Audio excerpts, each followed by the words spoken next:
Alhamdulillahirrahmanirrahim. Assalamualaikum warahmatullahi wabarakatuh. Pemirsa majalah Logika Digital, bertemu lagi dengan saya, Asep Ahmad, di acara yang sangat berbahagia, Coffee Morning. Oke, di pagi yang cerah ini, sesudah melakukan aktivitas olahraga, sarapan, mandi, dan kemudian saya bisa menyampaikan informasi kepada Bapak Ibu semuanya dengan hati yang bahagia, dengan perasaan yang sangat bahagia. Dan mudah-mudahan itu pun dialami dan dirasakan oleh semuanya. Bangun tidur, mandi, sarapan, kita sambut hari ini dengan penuh keceriaan dan kegembiraan. Kita yakini semua masalah bisa terselesaikan dengan baik. Kita yakini semua orang-orang yang kita cintai bisa mendapatkan yang terbaik juga. Dan kita jangan pernah berhenti untuk berharap, berdoa bahwa negara yang kita cintai, negara Republik Indonesia, tepat di tanggal 17 Agustus tahun 2021, kita merayakan kemerdekaan ke-76 tahun. Kita harus yakin bahwa negara Republik Indonesia ini akan menjadi negara yang kokoh, kuat, bersatu padu, melawan semua kejahatan, melawan semua ketidakadilan. Kita harus selalu yakin bahwa di negara Republik Indonesia ini ada para pahlawan. Dahulu nenek moyang kita menjadi pejuang sampai meneteskan darah. Dimulai dari kerajaan-kerajaan di Nusantara yang katanya memang sudah melawan penindasan kejahatan yang dilakukan oleh para penjajah yang datang dari luar sana. Kemudian dilanjutkan oleh para pejuang yang pada akhirnya sang proklamator Bapak Insinyur Haji Soekarno, atau yang lebih populer dengan nama Bung Karno, memproklamirkan bahwa negara ini dari Sabang sampai Merauke merupakan negara yang merdeka. Kemudian dilanjutkan perjuangannya oleh pahlawan-pahlawan kita yang lain, oleh Bapak Soeharto,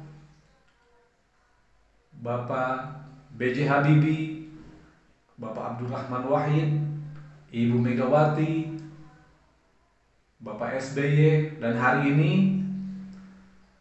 kepemimpinan negara di bawah tongkat kepemimpinan Bapak Insinyur Joko Widodo, atau yang lebih populer dengan Pak Jokowi, negara Indonesia masih berdiri kokoh. Oke, yang saya baca, yang saya dengar dari berbagai media massa, di usianya yang ke-76 tahun ini, negara kita digoncang oleh berbagai persoalan. Tetapi saya yakin ini adalah proses pendewasaan di mana negara kita akan terbentuk menjadi negara yang lebih kuat. Bagaimana kondisi kita ketika nanti diserang lagi oleh para penjajah? Saya cuma mengatakan sejarah menunjukkan bahwa kita adalah negara yang kuat.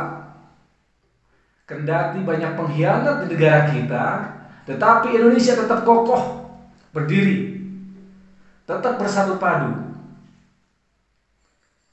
Ada pengkhianat, tetapi tidak sedikit pula di negara kita ini banyak pejuang yang memperlihatkan dirinya ataupun tidak, yang dengan terang-terangan ataupun dengan cara yang sembunyi-sembunyi.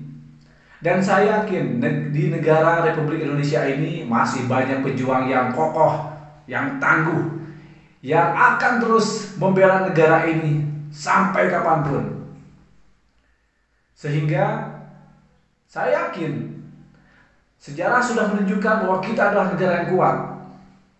Kita diserang oleh Mongol, oleh Belanda, oleh Jepang, tetapi kita masih berdiri kokoh dan menjadi negara yang merdeka. Dan saya yakin ke depannya Indonesia akan semakin kuat, semakin jaya. Diterpa oleh berbagai tantangan, oleh berbagai rintangan, oleh berbagai persoalan, tetapi kita tetap menjadi negara yang kuat. Saya yakin itu. Di Garut, di Tasikmalaya, di Bandung, dan di seluruh antero Indonesia, dan bahkan banyak masyarakat Indonesia yang ada di luar negeri. Mereka semua, saya yakin, memiliki jiwa patriotis, memiliki jiwa patriotisme yang kuat.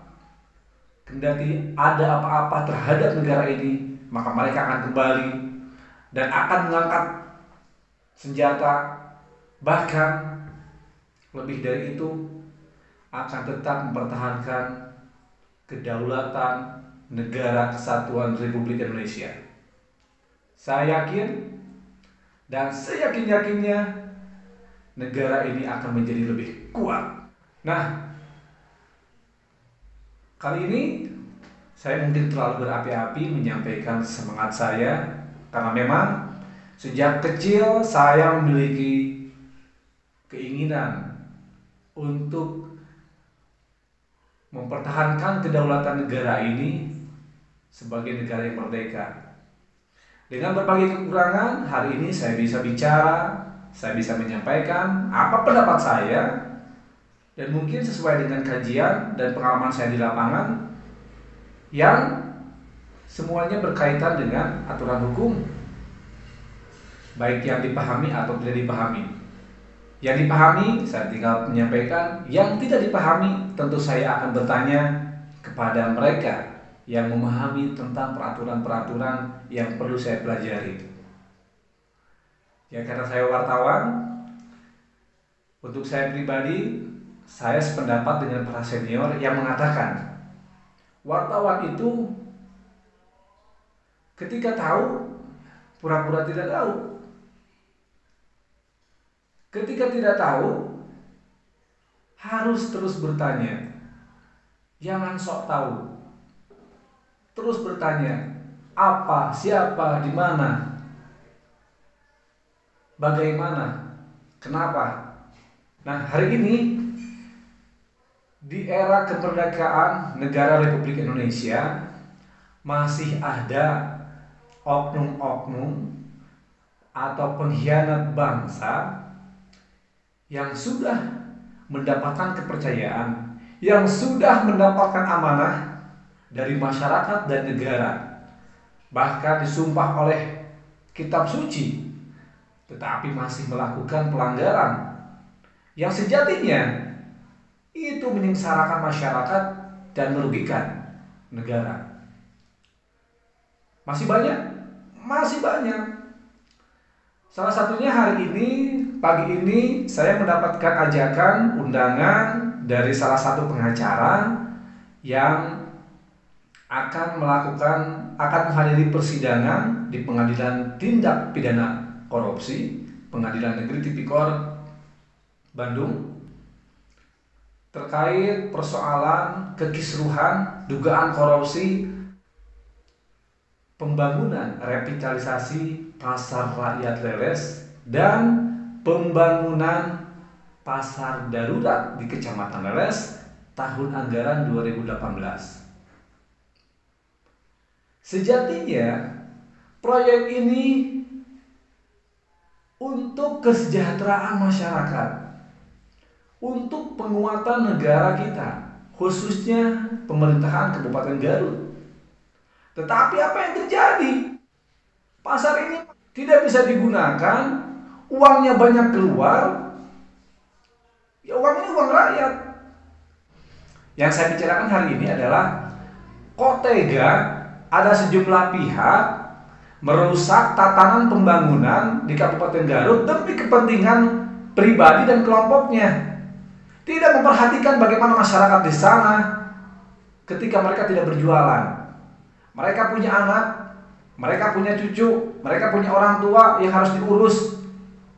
Ketika mereka tidak berjualan, yang terjadi adalah apa?